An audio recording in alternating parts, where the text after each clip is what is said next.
Hey Taurus, welcome to your reading. How you both feel about each other. I'll put your cards on the left and your soulmates cards on the right here. And then I'll use a separate deck for the feeling or the connection between you both here, the outcome in the center. I'll leave information about what decks of cards I use in the description box, along with how to contact me for personal readings. So check out the description box for that information. If you're new, welcome. Please remember to subscribe and hit the notification bell. Some of my lovely loyal subscribers pointed out that they'd been unsubscribed. So just check to see if you are subscribed, if you're one of my lovely loyal ones, because I don't know, there's a lot of changes and updates going on in YouTube, so that could have unsubscribed you there. Okay, Taurus, the Emperor. Stubborn as always. I'm just joking. Let's see what card you have. Queen of Wands. The Lovers. And the Star. Wow. 3 major arcana there. And I think it's just as simple as this, Taurus. If you're a Taurus watching this, you want to make action. You know what you want. You kind of know that they're the one for you, but you refuse to take any action or any movement towards them. You may even feel compelled to when, we go through these retrogrades and things like that. But be careful, it's not that ego getting the better of you, that stubbornness. Sometimes it's good to be stubborn because it means you're determined. So you seem pretty determined that you want a chance or a new beginning with somebody you feel extremely connected to here. The Star card, the Emperor, the Lovers, the Queen of Wands. But I feel like, this Emperor card is blocking you from taking action. Don't get me wrong here. It might be that you're not meant to take action. You may have even been chasing them down in the beginning, but now you're like, nope. So that's what I mean about the ego. Well, not the ego, the stubbornness can serve a good purpose here. You're like, nope, I'll just refuse to call them then or take any action towards them. But you could feel compelled to. Like I said, when Venus is retrograde or Mars is retrograde, you might just be thinking about them a lot. Try and reach out to them. If they ignore you, it makes you crazy. It just makes you more determined, right? I'm never going to talk to them again. But the connection hasn't gone away.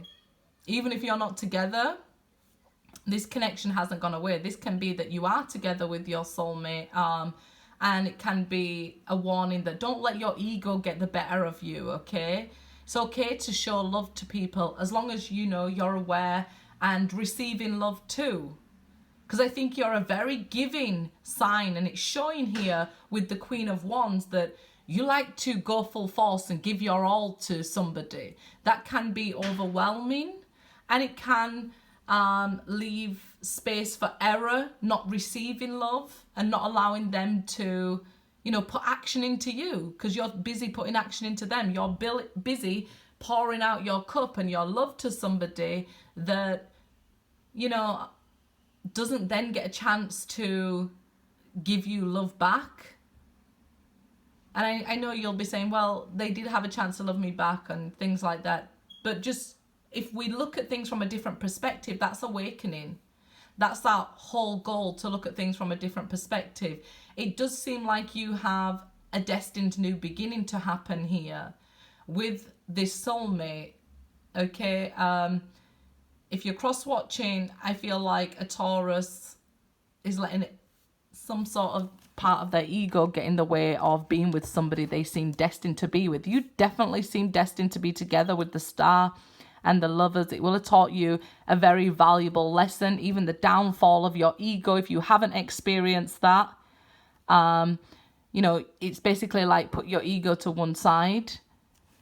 Let yourself fall down. Let yourself be vulnerable here. And then build yourself back up stronger into an abundant leader here. Don't forget, you are a leader. Okay, so you could be setting the way for other romances. You could have met a twin flame and you're raising the vibrations of the earth there. That's going to go very deep if I continue with that. So let's see what's going on with your soulmate. Definitely you feel like they're meant to be with you with the Lovers and the Star. Two of Swords, they're confused. Knight of Pentacles, they're taking their time coming towards you here. They're being overly cautious about this connection. Ten of Cups. Because the love and the support you give them, you felt like it'd be a good thing. But like I was explaining over here, it could have actually become overwhelming for them. It's like you kept pouring into their cup until it was overflowing. And then it's becoming overwhelming. And that's the Ten of Cups there. So an ending was brought about with this love here. 10 is about an ending. The Wheel. They want things to change between you, but they're not sure that you can change.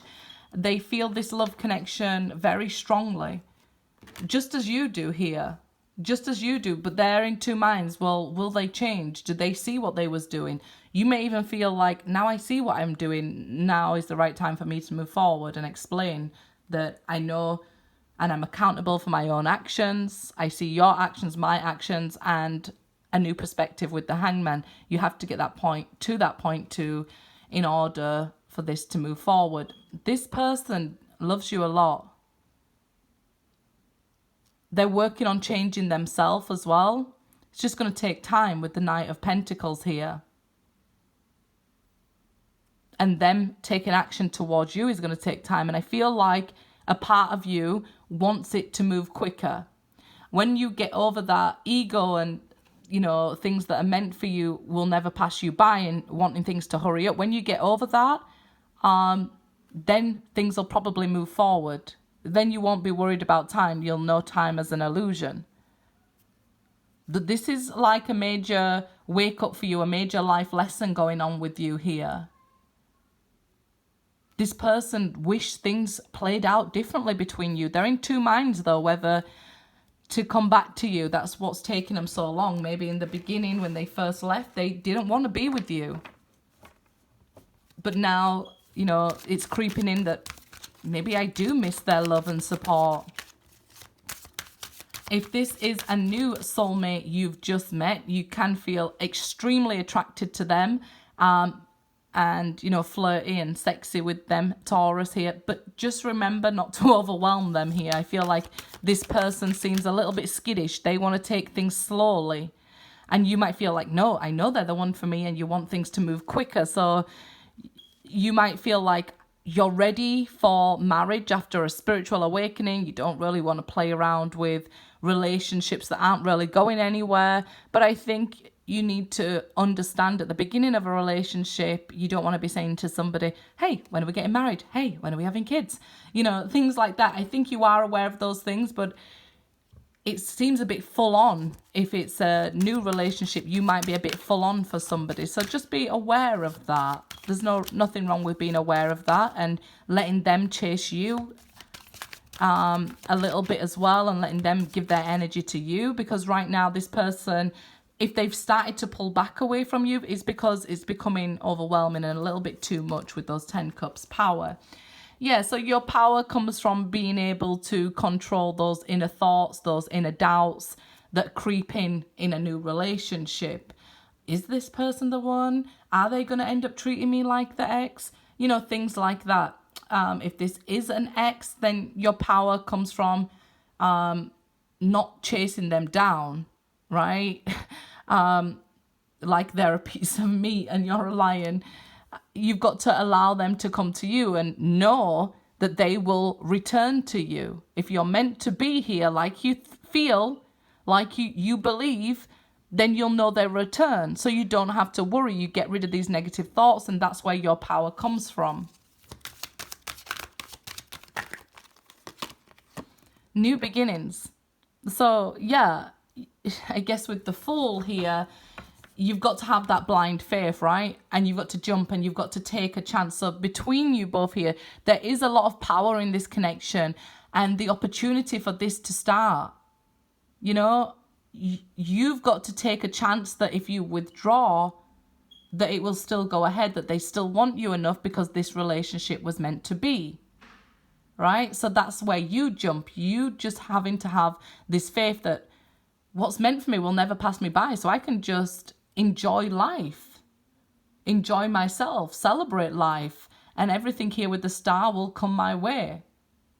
And for the soulmate here, they need to be able to just say, okay, I don't need to know the whole outcome. I just need to know that there'll be, you know, an outcome, that I won't lose my power to somebody. I'm not giving my power away to somebody. I am joining forces here. That's what it feels like. Two people joining and becoming such a huge force, a power couple to be reckoned with here. But they've got to let go of their indecision. It's stopping them from making a move. Indecision is a decision, right? You know, they're deciding they're not doing anything. They're being like a deer in the headlights. So it's taking them this extra time. You've got to trust that this time that they're taking serves a purpose, right? And after the 10 of Cups comes the Ace of Cups. This opportunity for love to begin here. Hope it resonates, guys. If not, all the other videos are out on my channel. Good luck, guys.